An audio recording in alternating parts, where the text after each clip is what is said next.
Começa agora, Paracuru, cidade que dança. Conversando sobre corpo e movimento. Mais um projeto cultural da rádio Marazul FM. Uma prova de amor a Paracuru. Apresentação, José do Vale Pinheiro Feitosa e Flávio Sampaio. Direção, Elder Gurgel. Com vocês, Paracuru, cidade que dança.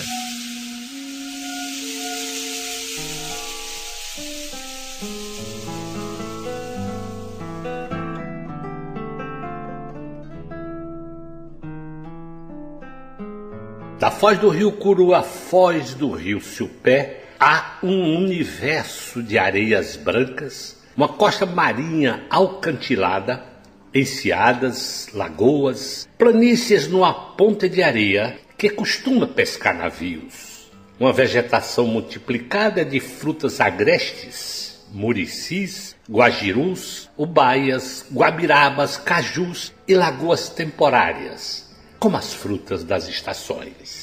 Das dunas que soterraram o Parazinho e as memórias dos seus trabalhadores da pesca e do porto, até o Alto Alegre do Parazinho, onde a elite rural se estabeleceu para fundar um poder político existente no Império, numa eterna disputa com a cidade de Trairi. Mas não são as disputas que chegarão até nós, embora seja enorme solução da espécie humana se multiplicando, se diferenciando de este a oeste e de norte a sul, seja do Egito ou do Japão, e surge uma estrela de lendas e legendas do mar e do sertão, do litoral e das vastas terras continentais. O Flávio Sampaio começa hoje e continuará no próximo sábado uma belíssima troca de ideias com a Andrea Tomioka, filha de um japonês com uma cairota, quer dizer, uma mulher nascida no Cairo. Diz a Andrea, ela nascida no A de Santo André, morando no B de São Bernardo e estudando no C de São Caetano. O ABC metropolitano da megalópole paulista, o berço do operariado moderno do Brasil, o berço das lutas pelo trabalho e o berço de um Brasil que se expandiu pelo centro-oeste até a Amazônia. Eu me lembro da minha primeira coreografia sensorialmente, do Colan de lã. Naquele momento, o balé sempre foi a certeza. Começa numa escola em São Bernardo com a Viviane Conte Cardoso, fazendo balé, jazz, dança moderna. Depois, aos 11 anos, vai para a escola de Dona Toshi Kobayashi, para estudar com Rosana Alves, seguindo com Morisa Garbelotto, Lia Salib, Adriana Varienzo, até que chegou a estudar com a Toshi. Diz Andrea que há um fluxo normal de acontecer com os estudantes de dança clássica. Ela tem uma seleção natural e uma seleção de vida. A passagem da adolescência é uma seleção. Depois a época do vestibular, que é o momento mais marcante da formação do artista. No caso dela, como queria dançar, foi ficando. E nesta época o bailarino Enéas Brandão foi o seu primeiro partner. E então eles vão participar do Festival Internacional do Japão. Diz o Flávio Sampaio que o balé clássico é muito difícil, porque precisa reunir na mesma pessoa a compatibilidade física dela com a estética do balé. As pessoas precisam ter imensa força de vontade, porque ele é muito difícil de fazer. E precisam ter também muito foco no que fazem, serem assíduas, superando as dificuldades diárias e terem talento para aquela arte. No Festival do Japão, a Andrea, mais do que voar a metade do planeta, ela dança no mesmo ambiente das grandes estrelas da dança internacional que, então para ela, eram tão distantes e virtuais como um programa de televisão, com o balé Bolshoi da Rússia. Neste festival, a Andrea e seu partner são premiados junto a russos, franceses, cubanos e americanos. Depois a Andrea vai para o Festival de Dança de Varna, na Bulgária, em 1996, com convite vindo do Japão. O Festival de Varna acontece por etapas, em que os bailarinos vão sendo selecionados em diversos trabalhos e coreografias, alternando dança clássica e contemporânea. A Ivonice Satie preparou 2 coreografias para a Andrea. O Flávio e a Andréa nos dizem que o Festival de Varna é o equivalente em preparação e precisão artística a uma Olimpíada para um atleta, de modo que nos 6 meses antes do festival, a Andréa tranca a faculdade, se dedica o tempo todo a se preparar, e especialmente nos finais de semana, porque o Enéas já morava no Rio de Janeiro. 15 dias antes do festival, houve um problema com o bailarino, com quem se preparara por 6 meses, e tiveram que trocar de última hora, agora sendo o Márcio Vinícius de Lacerda. Ela chega em Varna com a bagagem extraviada, de modo que precisou comprar roupas e participar das aulas e ensaios com o que tinha de roupas. O festival é uma maratona de trabalhos e apresentações, esperando as avaliações dos jurados para prosseguir a disputa. A Andréa sentiu-se muito bem aceita pelo público, desde a primeira dança, que foi um padedê, do Cisne Negro, e é muito aplaudida, e avança para o round seguinte. No segundo round, um trecho do Dom Quixote e a Valsa Sem Nome. O festival começa com mais de 200 bailarinos que vão saindo a cada round, de modo que no terceiro round chegam entre 16 e 20 bailarinos de cada gênero, masculino e feminino. A Andréa passar para o terceiro round é o desgosto de algumas bailarinas francesas que ficaram pelo caminho, especialmente por ser uma brasileira, a escolhida fora da bolha da dança europeia. Chegam ao terceiro round bailarinos das seguintes nacionalidades: 2 brasileiras, a Andréa e a Daniela Severian, tinha francesas, inglesas, uma dançarina do Cazaquistão, um coreano, poloneses, filipino, venezuelano, japoneses, alemães e búlgaros. E a Andréa dançou Diana e ganha a medalha de ouro. A primeira premiação desta monta para um artista brasileiro, abrindo portas para a ousadia do artista brasileiro. Uma medalha de ouro equivalente ao primeiro campeonato da seleção brasileira de futebol para os jogadores de futebol e para a juventude brasileira. O mesmo significado do Ayrton Senna, que fez tantos brasileiros surpreendendo, mesmo sem uma escola tradicional. Poder superar e surpreender o mundo da dança, então centrado na Rússia, França, Inglaterra, Estados Unidos, muito de Cuba e Alemanha.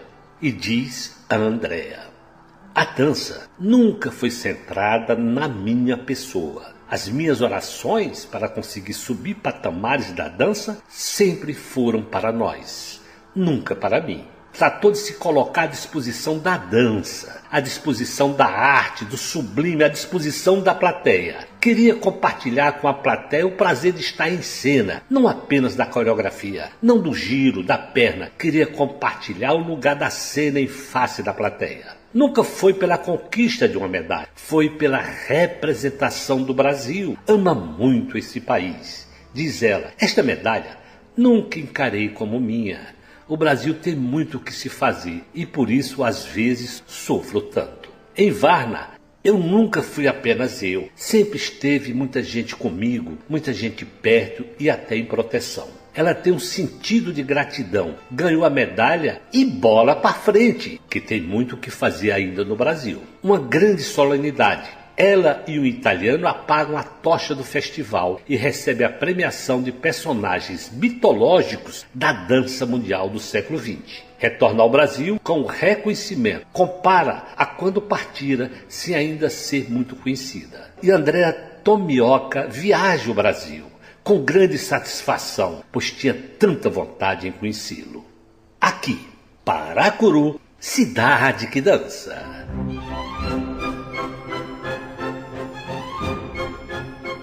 A artista com quem vamos conversar hoje é um marco na história recente da dança brasileira.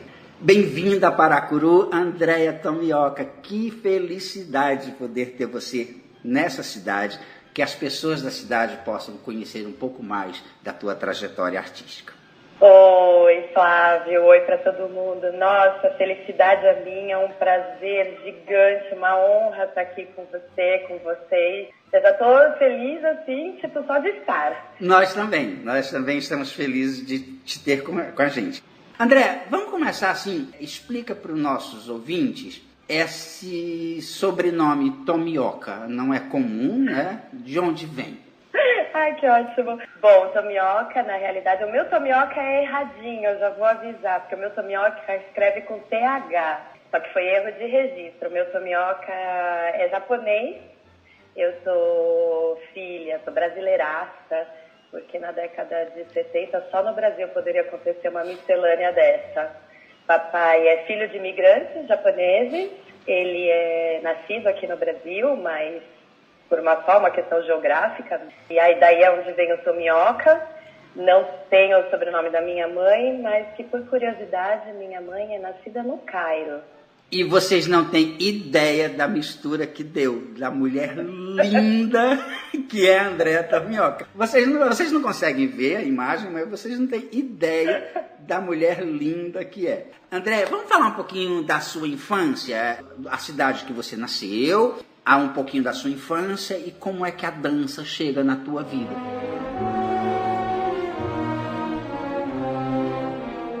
Primeiramente, muito obrigada pelo elogio. Não, eu me acho bem comum, mas tá tudo bem. Nada comum. A minha nacionalidade é de Santo André.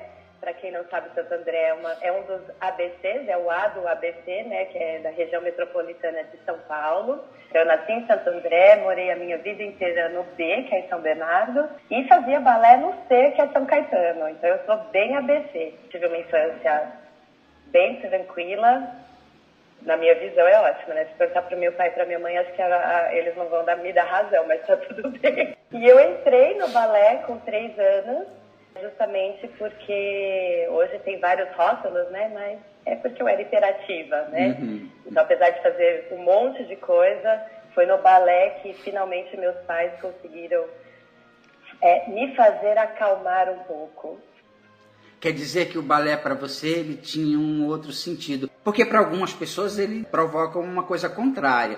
Você, desde cedo, você olhava o balé como uma reflexão, talvez. Estou aqui antecipando um pouco, porque a Andréa, ela mais tarde se torna uma grande bailarina, que a gente vai ver, mas ela também constrói um método de ensino. Então, assim, é uma pessoa que pensa. Ela já começa na dança com esse olhar, né, de calma para pensar. Foi assim? Eu acho que isso foi acontecendo. Eu posso dizer que, lógico, que com 3 anos de idade, a iniciativa foi totalmente dos meus pais, né? Mas diretamente a minha mãe, né? No caso, com o apoio do meu pai, não tinha consciência, mas foi. Eu lembro, é muito engraçado, Flávio, porque eu lembro da minha primeira coreografia. Eu me lembro sensorialmente do colã de elanca, do cheiro da cena. Então, eu acho que assim, o balé, apesar da iniciativa não ter sido minha, foi realmente aquele lugar que desde sempre eu me senti à vontade, assim, pertencendo. E sim, o balé em vários momentos, nas mudanças de fase, ainda como gente, não tanto como bailarina, o balé sempre foi a certeza. A certeza. Então, infância, adolescência, com todas as intensidades das mudanças, o balé sempre foi a minha calmaria. Sempre onde eu sabia que tudo passava menos a dança.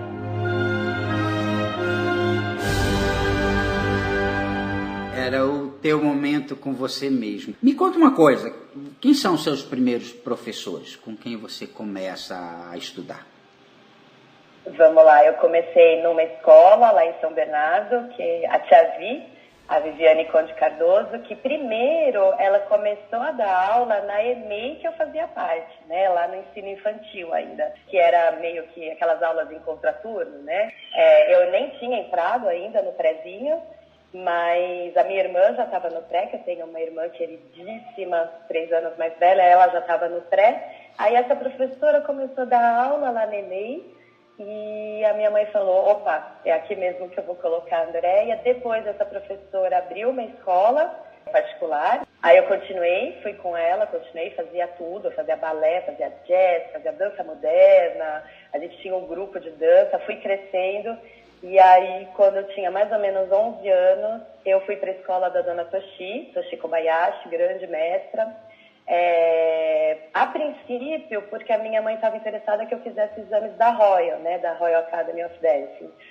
Então eu fui para a escola da dona Toshi para fazer o primeiro grau da Royal e acabei ficando. Logicamente que lá na escola da Dona Toshi, eu não comecei, né, com a Dona Toshi, então minhas primeiras professoras foram a Rosana Alves, é que eu chamo todo mundo de tia até hoje, né? A tia Rosana e a tia Morisa Gabelotto. Depois eu fui evoluindo, né, na Royal, até nas aulas livres. Aí a tia Lia Talib foi minha professora, a Adriana D'Arienzo, até que, enfim, cheguei na Dona Toshi. Deixa eu falar um pouquinho para o nosso público quem foi a Toshi Kobayashi. Toshi foi uma bailarina paulista que pertenceu ao corpo de baile do Teatro Municipal de São Paulo e é uma das professoras que eu acho mais importantes do estado de São Paulo, porque ela formou muita gente legal. Era uma professora muito respeitada, que nos deixou há um pouco tempo, mas que formou muitos bailarinos que ainda hoje estão atuando no nosso país e fora dele. E aí você começa a estudar com a Toshi, e aí quando é que a Toshi olha para você, ou pelo menos quando é que você sente isso e diz assim, epa, essa menina tem algo que eu preciso investir nela? Aconteceu assim? Vamos lá, eu acho que foi um pouco do fluxo que eu acho que hoje é muito normal de acontecer. A dança clássica, ela tem uma seleção natural e uma seleção de vida. Sim. Tem muita gente que entra na adolescência já não tem mais tanta paciência, ou o foco muda um pouco. E aí, automaticamente, esses alunos, essas meninas vão saindo do balé. Ou então, quando chega realmente na época pré-vestibular, que por várias questões, mas especialmente pela questão de ter que escolher faculdade, ter que fazer uma faculdade, as meninas acabam saindo do balé na fase que é realmente a fase turning point da vida, né? Uhum. No meu caso, eu fui ficando porque eu já sabia desde sempre que eu queria dançar. Eu não tinha muito na minha cabeça o quê, mas eu sabia que eu queria dançar. Na escola da Dona Toshi era só balé clássico, então eu fui ficando. Aí, num determinado momento, a Dona Toshi, como você mesmo disse, né, Flávio, ela tinha um aluno que já estava como solista no Teatro Municipal do Rio de Janeiro, o queridíssimo Enéas Brandão, foi um dos meus primeiros partners também. O Enéas ele já tinha ido para Varna sozinho, e aí ele tinha recebido um convite para ir num concurso no Japão. Isso foi em 1995. E aí ele estava vendo a possibilidade de repente, ir com uma bailarina do Teatro Municipal do Rio de Janeiro, que era também solista. E aí a Dona Toshi, que meio que conversou com ele, por que você não vai com a Tomioka? Eu era uma aluna, nunca tinha pensado em ir para um concurso internacional. E aí acabou que, acho que aí foi realmente o momento que agora as coisas ficaram sérias. Uhum. A gente tem que pensar que o concurso internacional de dança do Japão, ele foi naquela época, eu não sei exatamente como é que ele está hoje, mas naquela época ele era um dos principais encontros de dança do mundo. Tinha uma senhora milionária que investiu muito dinheiro e muito prestígio para fazer daquele concurso um concurso para o mundo. Então, assim, eu me lembro dessa época, não foi só você daqui do Brasil que foi, eu acho que foram outros bailarinos, vários inclusive, participaram desse festival. André, deixa eu só dizer para o nosso público essa questão assim do estudar balé clássico e depois chegar no momento de decisão. O balé clássico, ao meu ver, é uma das artes mais difíceis, porque ela precisa reunir determinadas coisas numa só pessoa. Essa pessoa tem que ter um físico compatível com aquela estética, ela precisa ter uma força de vontade enorme, porque o balé clássico é uma atividade extremamente difícil de fazer, ela precisa ter foco, ela precisa fazer aquilo com assiduidade, nem estou triste, estou cansada, não existe isso para um bailarino. E precisa ter talento, porque sem talento nada disso dá conta. É difícil ter tudo isso num só corpo. Então, assim, não é à toa que tantas pessoas desistem, que veem que, assim, se falta um desses elementos, fica difícil constituir uma carreira legal no balé. Mas aí você encontrou o Enéas, que foi meu colega, depois foi meu aluno, lá no Teatro Municipal do Rio de Janeiro, e também um excelente bailarino, e foram para o Japão. Foi a sua primeira vez, a primeira experiência com um evento como esse? Bom, vamos lá. Primeiro eu queria responder, porque eu não sei quantos seus ouvintes sabem de você mesmo, né, Flávio? Então, assim, gente, eu tenho o Flávio como é praticamente uma figura divina que eu reverencio todos os dias e agradeço por ter existido na mesma época que eu também. É sério, gente. Flávio, assim, é uma enciclopédia, um artista que, assim, é realmente um privilégio ter compartilhado o mesmo momento no planeta Terra que você, Flávio. Imagina, André, imagina. Eles aqui em Paracuru, eles sabem que eu estou na feira todo dia, tomando banho na praia. Mas é justamente por isso que completamente comum. Não tem noção da importância há gerações na dança, né? Então, eu às vezes esqueço, é verdade. Você trabalhou com Enéas lá no Teatro Municipal do Rio de Janeiro. É porque, pra mim, assim, Flávio Sampaio é divino, né, gente? Eu esqueço que ele trabalhou aqui na Terra mesmo. Mas, então, André, obrigado. Mas eu não me vejo desse jeito. Então, mas vamos lá, no Japão é assim, a Dona Toshi, ela era jurada, né, na maioria dos festivais aqui no Brasil. Então, eu, diferentemente das meninas que até acontecem hoje, eu não participei de festivais competitivos aqui no Brasil. Então, de fato, eu era convidada, né, eu dancei, cresci dançando em festivais, mas sempre como convidada, justamente porque eu não podia competir. Então, de fato, assim, o Japão foi a primeira vez que eu saí, assim, e algo internacional, e era, tipo, muito grande, né, Flávio, assim. A gente, sim, foi uma delegação de 14 bailarinos brasileiros, eram 7 casais, era um concurso só de Grand Pas de Deux. E, de repente, eu cheguei lá no Japão, em Osaka, mais especificamente, e eu encontrei bailarinos do Bolshoi, que aqui a gente assistia naquele programa de segunda-feira, concertos internacionais. Então, realmente foi algo muito grande na minha vida, e eu tinha 18 anos de idade.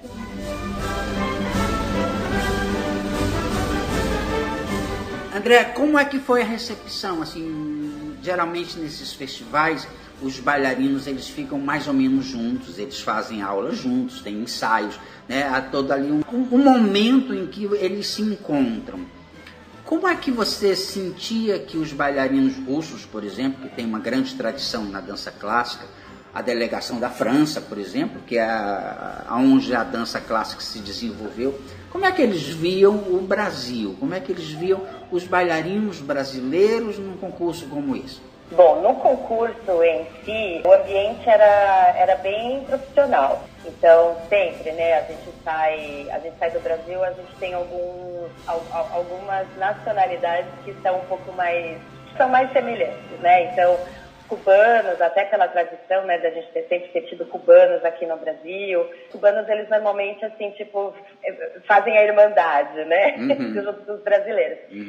E aí eu acho que é um pouco mais em relação às diferenças que se dá, né, mais na relação das instituições ou dos bailarinos independentes, né. Então, os bailarinos russos que estavam lá pelo Bolshoi, assim, super profissionais, super respeitosos.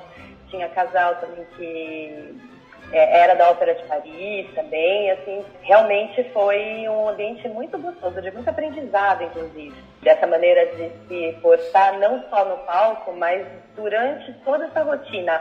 Aula com um professor que você não conhece, o ambiente de camarim, ambiente de coxia, então realmente foi, assim, eles foram exemplares. Aí, logicamente, alguns outros bailarinos mais independentes, independente da nacionalidade, na hora da janta, porque a gente jantava todo mundo junto, né? A Madame Asako, que era a dona do festival, ela oferecia os jantares, a gente ficava nos mesmos hotéis. Aí, assim, de vez em quando aparecia uma piadinha, uma ironia, porque naquela época, agora já é bem diferente, mas naquela época realmente eles não acreditavam que existia balé clássico no Brasil, né? Então, balé clássico, no Brasil, balé ou dança era só samba.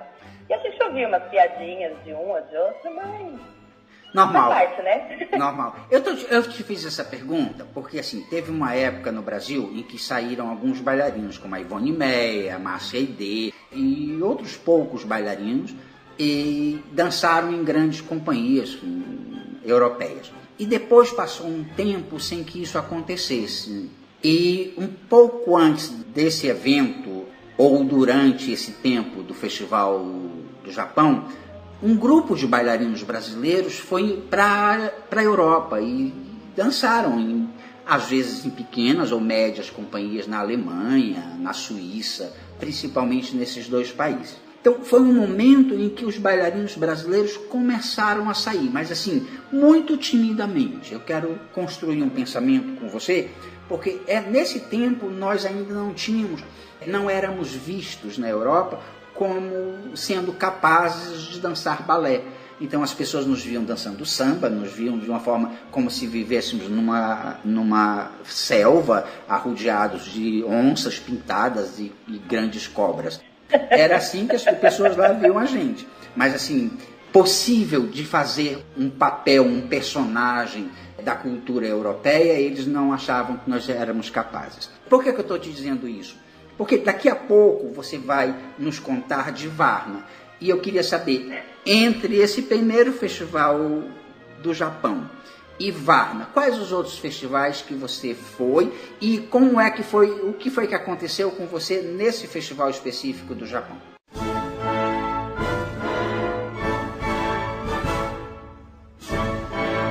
Ok, vamos lá. Do Japão eu fui para Varna, direto não, né? Porque foi tinha 6 meses, né? Um foi em outubro de 95 e Varna foi em julho de 96. Uhum. Não participei de nenhum concurso, mas o convite para eu ir para Varna veio realmente do Japão. Sim. Assim, a gente tenta não assustar, mas é bem isso que você falou, né, Flávio? A gente, assim, eu acho que eles acreditavam que a gente ia chegar vestido de índio, né? Uhum. Para dançar balé. Uhum.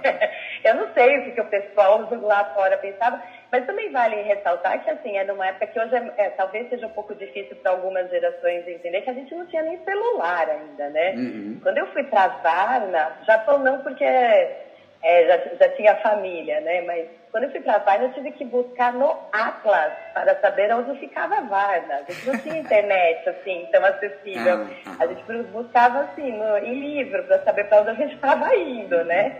Então, realmente, assim, eram muitos poucos bailarinos que saíam naquela época e muita gente, pouquíssima gente sabia do que a gente fazia aqui, né? Não só como bailarinos, mas na questão da formação mesmo em dança.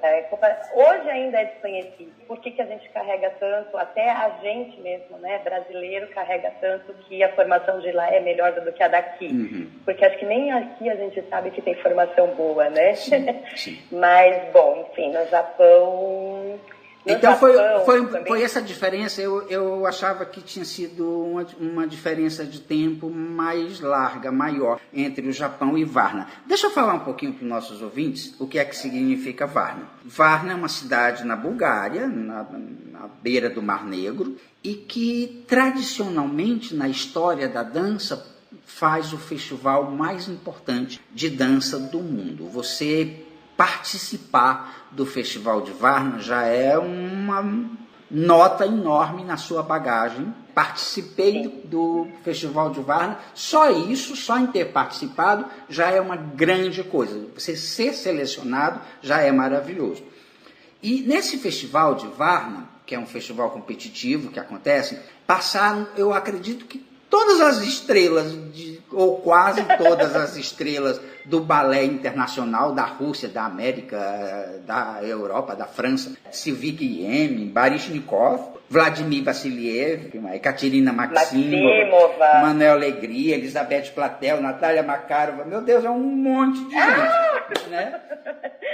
Passaram por esse festival e depois de ganhar uma medalha, que nem sempre foi a medalha de ouro, às vezes a de prata, às vezes a de bronze, conseguiram construir uma carreira internacional muito alavancado por esse festival. E aí você chega nesse festival vestida de índia, metade de índia, metade de onça. E como é que foi a preparação? Agora eu quero saber com mais detalhes. Como é que foi a preparação, como é que foi chegar lá, como é que foi a recepção, tudo. Bom, vamos lá. Eu vou tentar mesclar umas fofocas para ficar mais interessante. Tá bom. Porque assim, quando você fala que parece mais tempo, realmente, foram um pouquinho mais de 6 meses, mas que pareceu uma eternidade, né, entre o Japão e Varna. você tinha pedido para eu explicar, eu sou péssima para falar sobre títulos, porque eu acho que a gente vai por outras razões, né? Mas no Japão aconteceu uma coisa muito, muito legal, que apesar de ser primeiro, segundo e terceiro lugar, o nível foi realmente muito bom. Foi como eu falei, né? Os primeiros bailarinos do Bolshoi estavam lá e ao mesmo tempo que era maravilhoso, era uma coisa meio injusta, né? Os primeiros bailarinos do Bolshoi, veja bem. Então acabou que foram 6 premiações. Foram 2 primeiros, 2 segundos e 2 terceiros. Então era medalha de ouro, super ouro, medalha de super prata, prata e super bronze, bronze. Então, em primeiro lugar ficaram os russos, um casal francês, que inclusive ela era brasileira, mas foram representando a França.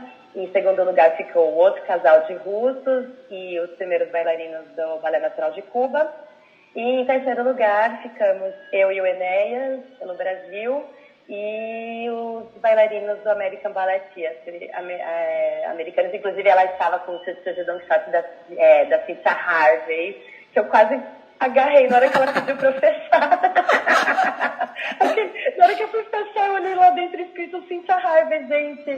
Era assim, aquela bailarina que tá assistindo VHS, querendo ser igual.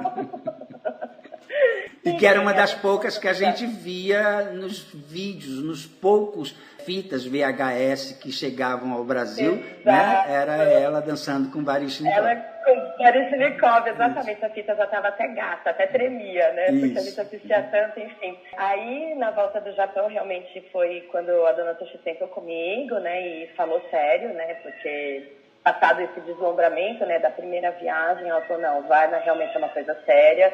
Toda vez que a gente fala a respeito, assim, né, de todo mundo que passou pelo festival, é uma coisa que não é por mim, mas é pelo legado, realmente, né, a importância, a tradição que esse festival tem, dá até um friozinho na barriga. Ainda bem que eu não tive quando eu entrei em cena, mas falando dá. E aí, sim, era um pouco mais complicado ainda, porque além dos... São 3 rounds, normalmente, né, o festival no Japão já tinha sido. Então, além dos 3 Grand PDDs, eu também tinha que apresentar 2 coreografias contemporâneas. Então, assim, você vai se apresentar na primeira vez, se você passa para a segunda, na segunda etapa, você tem que apresentar o clássico e o contemporâneo, e se você passar para a terceira, também mais outro clássico e outro contemporâneo. Aí, no caso, a dona Toshi chamou a Ivonice Sati, maravilhosa, estou com ela hoje, Ivonice, querida. A Ivonice Sati coreografou as 2. Uma ela remontou, né, Shogun, que ela fez para o Ballet de Geneve, e montou um duo que foi a Valsa Sem Nome, que foi feito especialmente para mim e para Enéas, para a gente ir para Varna. Bom, aí, gente, a rotina foi realmente... Eu acho que essa maneira como você colocou, Flávia, é muito interessante, porque é bem isso, né? Todo mundo fala que é praticamente uma Olimpíada da dança, a Varna, e é mais ou menos isso, né? Ir para a Varna é mais ou menos como assim, tipo, eu consegui alcançar o índice olímpico, né? Eu posso participar. E a preparação não deixa de ser, né? Nesse momento eu tranquei minha faculdade, eu tinha entrado em Direito, já tinha trancado para ir para o Japão, aí eu tinha entrado em Psicologia, aí também tranquei porque eu ensaiava 6, 7 horas por dia, o Enéas estava no Rio de Janeiro, ele vinha para São Paulo, então a gente aproveitava o final de semana e a gente ensaiava o dia inteiro de madrugada, então foi um momento que realmente eu me fechei e a gente ficou focado, e aí tudo, né? Não é só os ensaios, é alimentação, é rotina de sono, que é super importante, é isso. Como você explicou super bem, o balé... Como qualquer atleta de ponta, a gente tem toda uma maneira de se comportar, de comportamental, de se alimentar, né, de treinar, para que esteja, naquele momento que você for participar do festival, você esteja no ápice da sua forma. É assim. Exato. Porque não, às vezes eu não sei, as pessoas acham que é só você replicar tecnicamente alguma coisa em excelência. E não é, né? Assim, qualquer arte é muito do seu investimento, né? Do que você vive. E esse processo é esse processo mesmo, do quanto você vai evoluindo junto com a sua técnica, junto com a sua questão de arte mesmo, e como ser humano, né? É onde realmente a resiliência é preparada junto, não só a parte técnica e artística, mas essa resiliência humana, do quanto você consegue conjugar esses eixos todos juntos. E realmente foi muito especial. Eu acho que eu acho que esse preparo é um preparo que eu carrego para minha vida, não só para o concurso de Varna, de muito empenho, muita disciplina, muito tudo. Mas acho que principalmente a palavra para resumir, muito crescimento humano, né? Muito bem assessorada, a família, a dona Sochi, todo mundo em volta, os outros professores, inclusive. Enfim, e aí alguns dias antes, tipo uns 15 dias antes, o bailarino que ia comigo para Varna, ele teve, enfim, questões, e alguns dias, exatamente 15 dias antes de Varna, eu tive que trocar de bailarino. Meu Deus do céu! Depois de 6 meses de preparo, coreografias feitas para nós, em 15 dias a gente teve que chamar um bailarino às pressas para aprender tudo, ensaiar tudo para a gente ir para Varna, senão a gente ia perder a nossa vaga, né? Enfim, fomos para a Varna. Quem foi o novo bailarino que foi com você? Quem foi comigo para Varna foi o Marcos Vinícius Lacerda. Eu já o conhecia, ele tinha ido para o Japão, mas ele tinha ido para o Japão com outra bailarina, com a Liris da Costa. A gente já se conhecia, acho que ele é do interior de São Paulo, aí ele estava trabalhando aqui, né, em São Paulo, e aí tinha uma questão até de altura também, né, que eu sempre fui meio alta, né, ainda nas pontas eu ficava mais alta ainda, eu precisava de um bailarino mais alto, e aí o Marcos Vinícius super topou o desafio e bora. Chegamos em Varna. Qual foi a primeira impressão que você teve do lugar, das pessoas? Porque, assim, esse programa, Andréia, ele é uma teia, eu tento tecer uma teia. Então, quando as pessoas são citadas, procuro convidá-las também para participar. E de você falou a Gisele Santoro, que foi jurada em Varna, também foi jurada em Varna, e ela citou o teu trabalho, aliás, com muitos elogios. E é por isso que a gente está conversando aqui hoje, por causa dessa teia que a gente tenta tecer para tecer um pouco da história da dança no país. Chegamos em Varna, como é a cidade, como é as pessoas, deu para ver isso?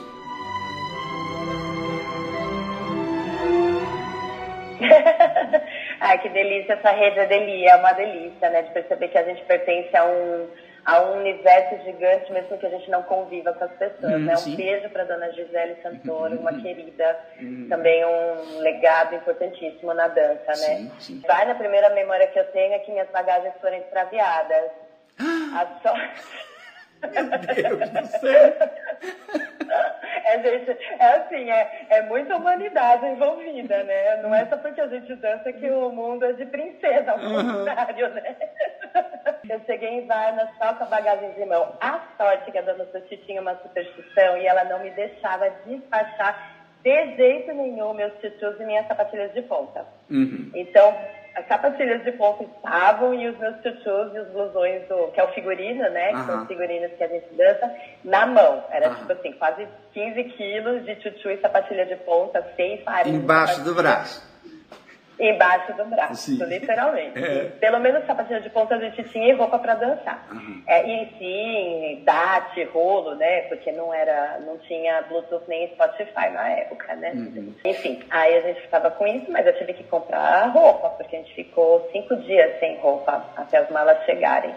Mas fazendo aula de pijama no corredor, né? Lá em Varna a gente tinha um estúdio, mas como todo mundo deve imaginar, tinha muita gente concorrendo, então a gente tinha alguns horários por dia que a gente deixava para ensaiar. Então as aulas a gente fazia no corredor, segurando na calefação ou dentro do quarto, fazendo aula para conseguir chegar no estúdio e aproveitar para a gente ensaiar. Foi uma delícia, foi de novo, né, um aprendizado enorme, até também humano, óbvio. Varna é uma cidade muito diferente, apesar de ser uma cidade litorânea, muito diferente do que a gente está acostumado. É época de verão e é por isso que é feito o festival em julho, né? E é muito interessante, porque assim, tipo, a gente ia dançar às vezes 9h30 da noite, ainda estava claro.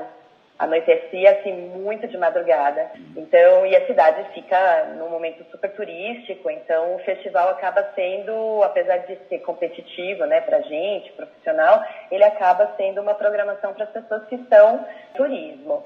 Eu fiz um pouquinho de turismo, bem pouquinho, porque era um round seguido do outro, né? Então você dança até sair o resultado. Aí a gente tinha um tempinho para dar uma escapada, mas não muito também. Que ninguém é de ferro, lógico, né? Mesmo a gente tem que fazer um pouquinho de turismo e pegar um pouco do ar da cidade. Tá. Exato. E aí como é que foi acontecendo, Andréia? Como é que foi a tua estreia no festival? Você lembra ainda como é que você entra naquele palco que é único, né, na história do mundo?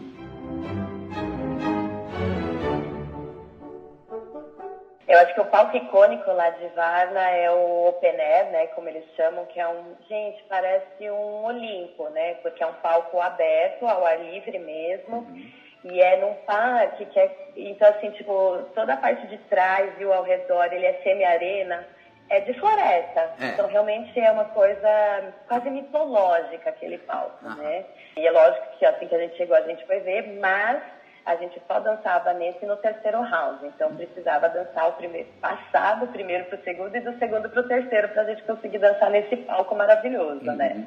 O meu primeiro round eu dancei Cisne Negro, lembro bastante.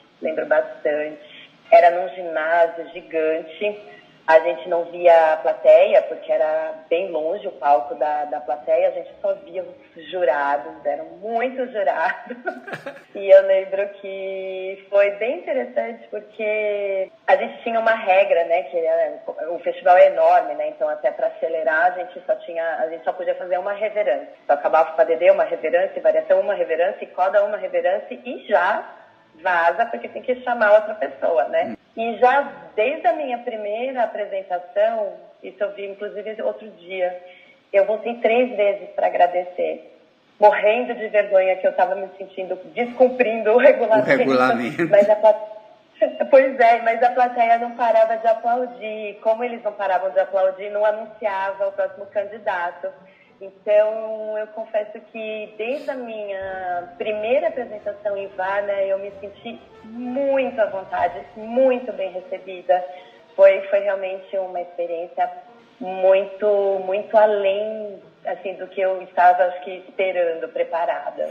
É nesse momento, nas iniciais, que você tem que dançar todo o repertório, inclusive os balés contemporâneos, ou os balés contemporâneos ficam para uma outra parte?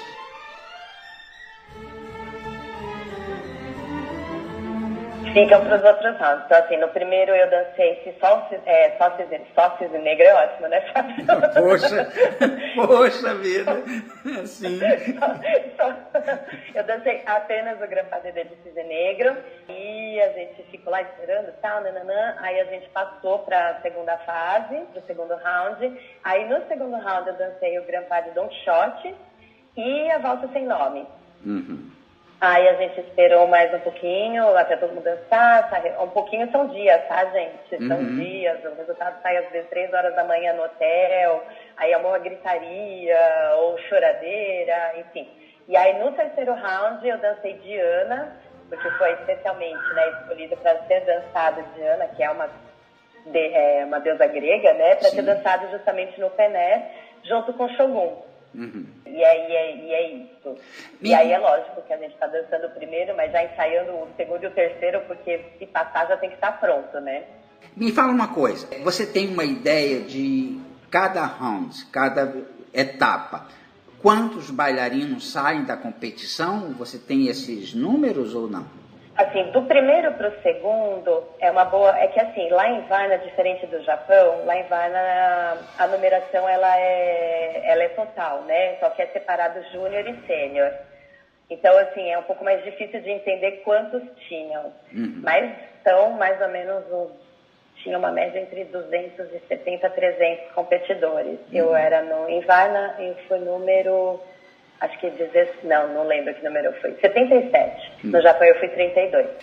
No Japão era simples, passava 16 e aí saía passava acho que um pouquinho mais, passava uns 24, aí saía para o terceiro 16 e daí uma classificação de 10, né, convocados que dançavam na gala. Em Varna é um pouco mais difícil porque é tudo misturado.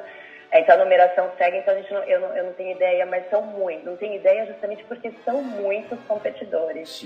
E em Varna também, diferente do Japão, as pessoas podem competir fazendo só variação, né? Eu fui dançando padedê, mas as pessoas podem dançar só variação. Então, o que faz aumentar muito a quantidade de candidatos.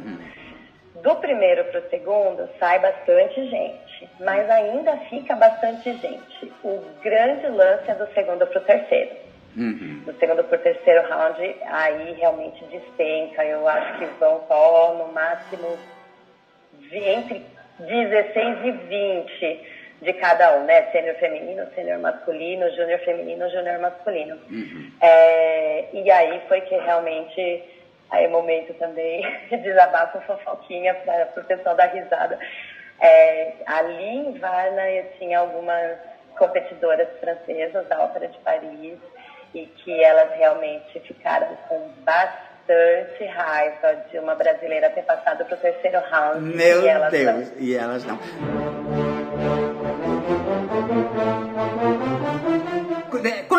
Conta pra gente, assim, ali tinha pessoal da França, lógico, da Ópera de Paris, pessoas da Rússia, tanto do Bolshoi quanto do Kirov, da Inglaterra, possivelmente, do Royal Ballet e do American Ballet, de Cuba. São os lugares que comumente, naquele momento, produziam os melhores bailarinos do mundo. A Argentina, vez por outra, tinha mas em Varna eu acho que só um bailarino nessa época, não vou me lembrar o nome dele, ele dançou inclusive com a Cecília Kersh há algum tempo, participou de Varna.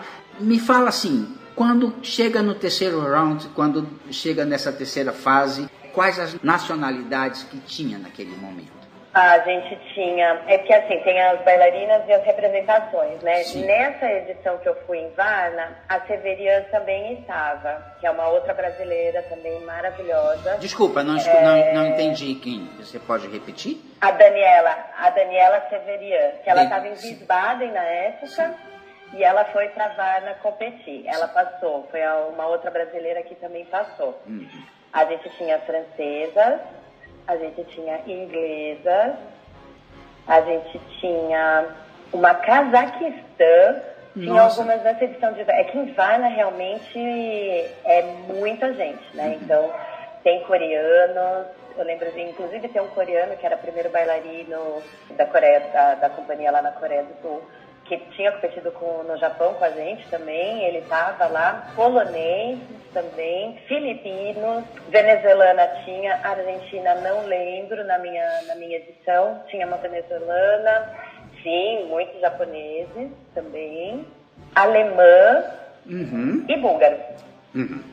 E aí, me conta um pouquinho como é que foi a emoção de ganhar medalha de ouro nesse festival, né? Conta esse dia, conta essa noite. Não, isso é sério, Tomioka, porque nesse dia você coloca o Brasil no mapa da dança. Não sei se tu tem ideia disso, mas assim, ganhar em Varna, você valida um monte de bailarinos brasileiros que tinham pretensões de ir para a Europa e que agora podiam dizer, mas nós temos medalha de ouro em Varna, porque a sua medalha virou nossa. Não é mais sua, ela depois daí não foi só sua, ela foi do Brasil.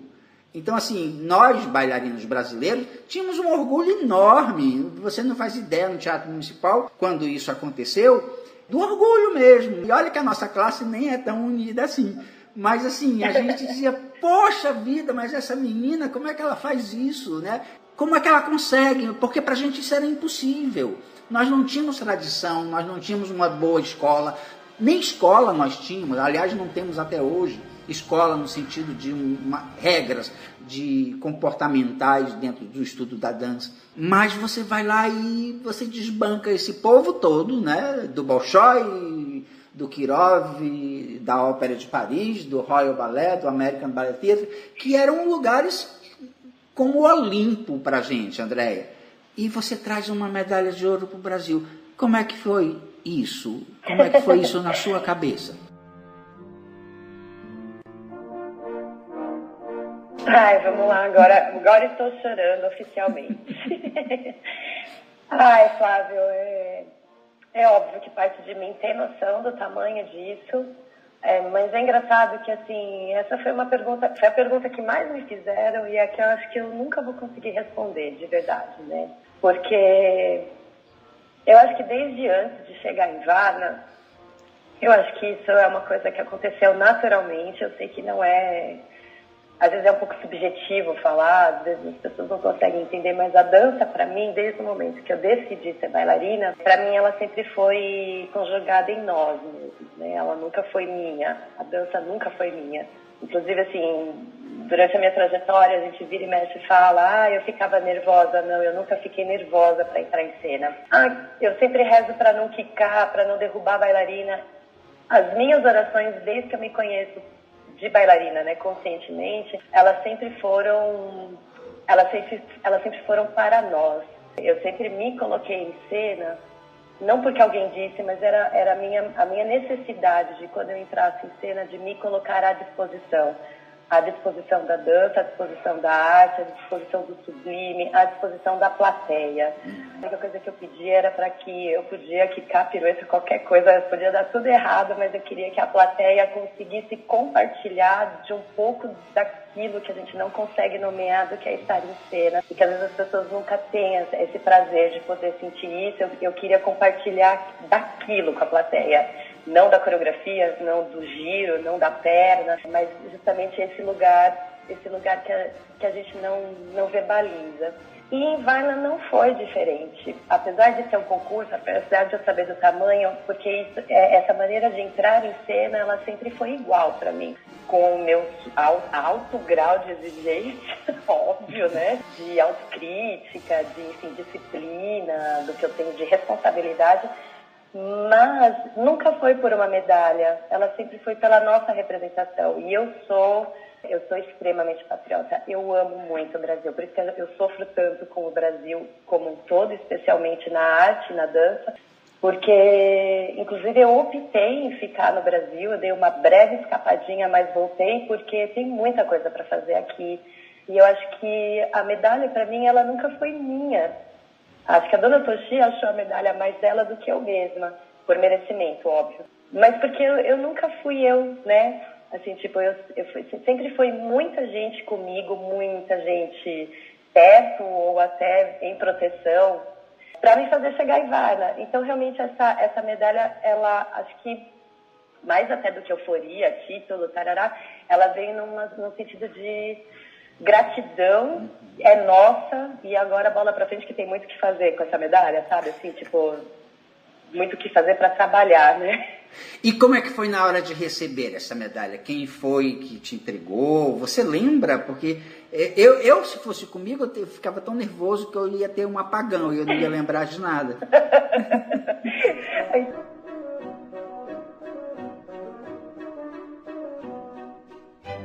Então, é uma cerimônia linda que eles fazem, inclusive quem ganha, eu e o italiano, né, que ganhou o sênior masculino, é uma cerimônia que a gente apaga a tocha. Tem uma tocha, gente, em Varna, que nem Olimpíada mesmo. Olha! A gente apaga a tocha e arria a bandeira, né? Uhum. Quem me entregou a medalha foi a Vera Kirova, uma búlgara, lindíssima. E quem entregou, porque aí a Shogun ganhou medalha de prata de melhor coreografia do festival, e aí quem entregou essa medalha foi a Maximova. Imagina a taquicardia, né? Meu Deus, que emoção! Maximova é uma bailarina do Teatro Bolshoi, uma grande bailarina russa, que foi casada durante muitos anos com o Vladimir Vassiliev, que é considerado o maior bailarino do século, né? Eu acho que os dois faziam um casal fantástico. Bom, já estar de frente para Ekaterina Maximova, para mim já seria algo... Eu já estive com ela quando estava no Bolshoi, quando eu dei aulas no Bolshoi, mas assim, você está de frente para um mito. É um mito, não tem jeito, é uma figura mitológica. Exatamente. E assim, ela foi jurada, né?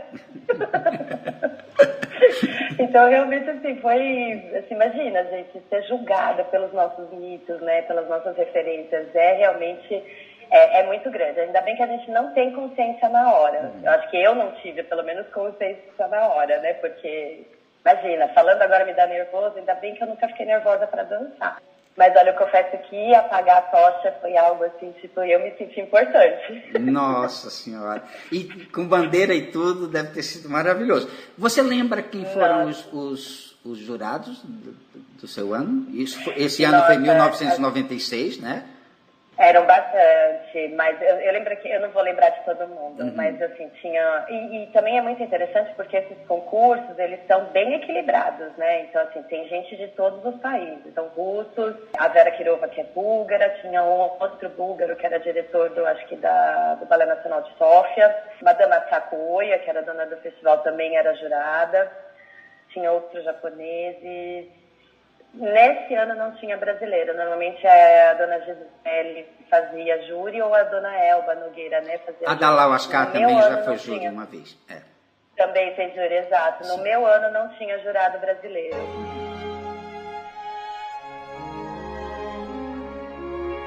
Bom, aí a Andrea Tomioka vence o Festival de Varna e chega no Brasil. Como é que foi chegar no Brasil com uma medalha de ouro deste tamanho, com este peso todo? Como é que foi? Ai, Flávio, é engraçado, né? Porque eu saí do Brasil, ninguém me conhecia praticamente. Assim, no Japão teve repercussão, mas obviamente não tão grande como a repercussão que Varna teve, né? Sim. Até pelo forte conhecimento do festival. E a dona Toshi, apesar de eu dançar como convidada, ela tinha aquele hábito, né, de deixar os alunos bem fechadinhos, né? Ela não ficava expondo os alunos, né? E aí é muito engraçado, porque na realidade, assim, eu sempre brinquei. Gente, eu não fiquei boa em Varna, né? Foi muito trabalho. Mas, de repente, parecia que eu tinha ido pra Varna, tomado um chazinho e voltado... Maravilhosa, assim, Varna, o ar de Varna lhe fez muito bem. Não é bem assim. Isso. Mas foi bom, é lógico que eu recebi alguns convites, mas eu continuei. Tinha bastante consciência de, apesar de ter ganhado a medalha, a minha carreira como bailarina clássica fora do país seria um pouco mais difícil, por várias questões, inclusive uma das que você falou, que é a questão de físico, não tem nada a ver assim, só com ser quadrado ou redondo, mas tem até uma questão de proporções, né? E eu também tinha dúvidas se seguir numa companhia clássica fora do país era o que eu queria. Eu queria continuar no Brasil. Eu tinha essa certeza que eu queria continuar no Brasil. Mas foi uma época difícil, porque na época não existia companhia que dançasse clássico, senão o Rio de Janeiro. E eu lembro que o elenco estava fechadíssimo na época. Os bailarinos eram ótimos, né? Foi grandes tempos. A gente tinha, acho que eram 5, né, Flávio? 5 primeiras bailarinas maravilhosas, né, na época. Sim. E aí eu acabei ficando, dancei muito, foi muito legal, foi uma época que eu acabei de conhecer o Brasil dançando. Para mim sempre foi muito importante conhecer o Brasil inteiro, né, não só onde eu morava. E aí depois, realmente, quando eu precisava entrar numa carreira, porque trabalhar como autônomo, independente, né, bailarina independente ficou um pouquinho pesado, eu precisava entrar numa companhia, e aí eu recebi o convite para ir para Portugal.